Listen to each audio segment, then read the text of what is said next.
voilà. Très bien, am na solo, merci vraiment. ponk boobu noonu soxal wàllum jàng mi dina si ñëwaat si prochaine mais avant cela sa commentaire d'abord ak Modou Fall moom chroniqueur Sen TV gannaaw bañ ko convoqué placé ko garde à vue procès bi démb la woon wala boog tey jii ñu war ko jox ab verdict am le 23 février prochain moom Modou Fall di rappeler ne mu ngi defoon sortie si loolu noonu sax muy crise universitaire bi ni mel si jamono jooju aussi Abdou Nguer di chroniqueur ñu convoqué ko suba si brigade bu Faidherbe yan commentaire ngay def par rapport ak. ah mais encore une fois mais am na yu ko gën a graaw yu fi am ba pare xam nga fii dara du fi bette. il y a des mais est-ce que doyen parfois ñoom itam du ñuy xaw a. exposer seen mais exposer nag les gens ils doivent se taire. non mais qu'est-ce qu'ils doivent faire war kon kay soxlawul di inviter ay nit ñuy waxtaan.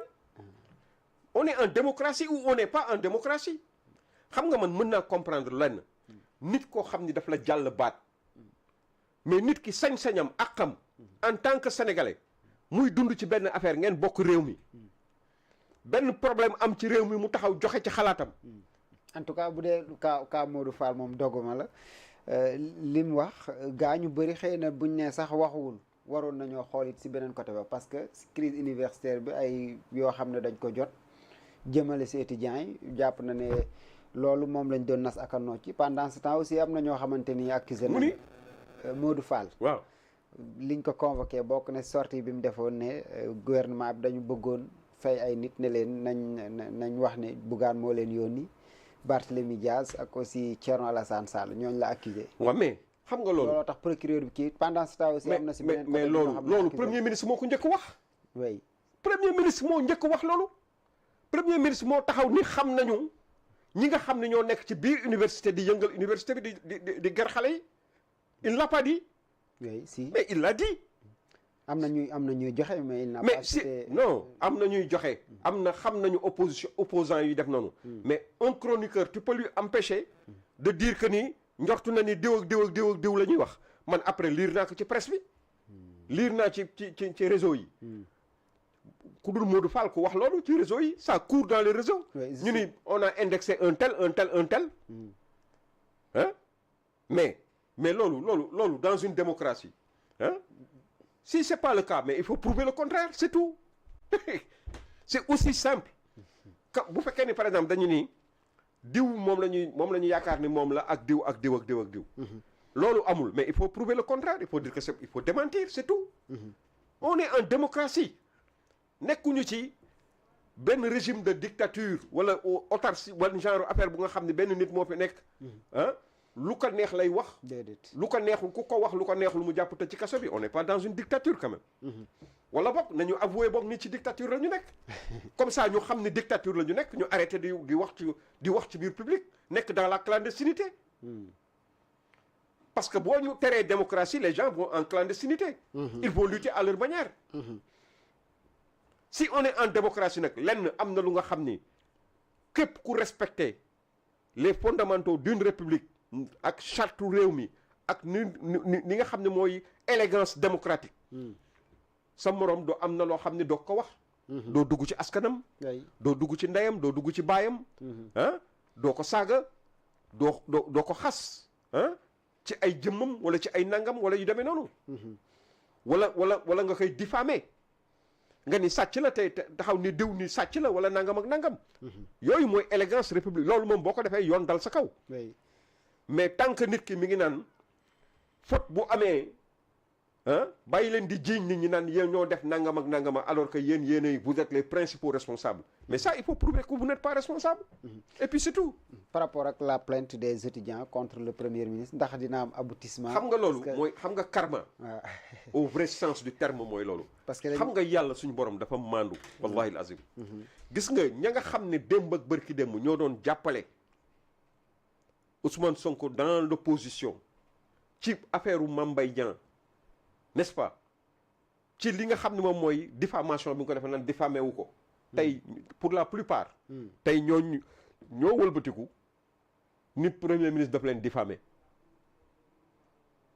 seetlu nga loolu oui c'est extraordinaire loolu mooy karma loolu mooy gis suñu borom léegi amul demal ma ñëw day toog nii di xaar nga def mu def léegi ci saa si sénégalais yi fi mu nekk nii suñu yeewuwul dootuñu yeewu ba àddina tukki. parce que lépp dafa leer léegi ni jant bi. tout est clair maintenant. voilà. très bien xam naa fu ñuy jeexale rek si côté une crise universitaire bi toujours. président amical yi am na si ñett ñoo xam ne ñu ngi en détention mu nekk mbir boo xamante ne nii mu ngi bëgg a am nag beneen tournure vu que ba tey ñu ngi si loxo yoon ñoom ñu ngi sàkku ñu indi justice par rapport ak la mort d'Abdoulaye Ba. pendant ce temps 3 étudiants yoo xam ne ñu ngi sur les liens de détention ndax yo fi ñoom autorités yi teewuñ fi ñu téye rek bañ a ba xam nga seddal yo fi est-ce que aussi dialogue bi nga xamante ne nii moom la ñu woote woon ne sax bëgg nañ see dem. xam nga loolu ça ne participe pas à l'apaisement. waaw justement tu conviens avec moi que loolu bu fekkee ni jëyee ju mel nii am na. nga war a dëgg bal bi. fexe ba apaiser situation bi. nit ñi delluwaat dans de meilleurs sentiments daal di waxtaan. parce que affaire yi. mënuñu fexe ba imposer étudiants yi loo xam ni mënul nekk c'est pas possible. non loolu ba histoire bi commencé ba léegi ba àddina commencé ba léegi. coow li yëpp li muy mujjee mooy autour d'une table lay mujjee. rafet ci nag moo gën.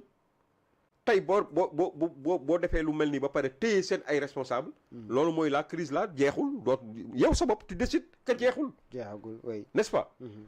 beneen affaire bi aussi étudiants yi ils réclament il y a des gens yoo xam ni ñoom nee nañu gis ñu leen ba léegi.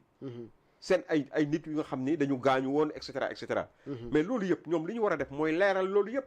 ku ci nekk ci infirmerie ñu génne wane ni diw mi ngi ci infirmerie ku nekk ci hôpital ñu ne mi ngi ci hôpital. seddal affaire bi wàcce tension bi. loolu moo jig Sénégal. mais lii ñuy def nii day tax affaire bi gën a takkarnaase. te loolu du seen intérêt d'abord. te du intérêt sénégalais yi. non voilà. très bien am na solo ñu dinañ si ñëwaat ak seen mot d'ordre bi nga xam ne. taxawal nañ ko déjà waa régie envoyé naa leen ko bu fekkee yebb na par rapport ak les étudiants de l'UCAD ñeel lu soxal cessation de toute activité pédagogique sur l'étendue du territoire national mu nekk loo xamante ni déjà décrété nañ ko ce mardi mercredi ak jeudi mu di ñetti fan yi nii gannaaw rek ñoom bañ jàppee ne voilà mu ngi noonu les précédents de gouvernement scolaire sont chargés de faire respecter ce mot d'ordre dans les établissements publics comme privés. Les amicales locales sont quant à elles chargées de veiller à la bonne application et au strict respect de cette décision jusqu'à la satisfaction des revendications mu di libération. man xawma ci dara mais mi ngi nii. voilà jusqu'à la libération des représentants des étudiants détenus. Lumière sur la mort de Abdoulaye Ba. Paiement intégral des rappels de bourse. xam nga paiement intégral des rappels de bourse sax mën nañ ko négocier su fekkee ni ñetti point la. au moins li intelligent mooy ñaari point yu jëkk yi. nga jéem ci am taxawaay bu mat sëkk. bu rafet su ko defee. ñoom ñu mën a xam ni yow mii. tu es dans de bonnes dispositions li ci des la nga signé woon ak ñoom. nga respecté ko parce que ñoo xam ne bañuñu may la ay délai.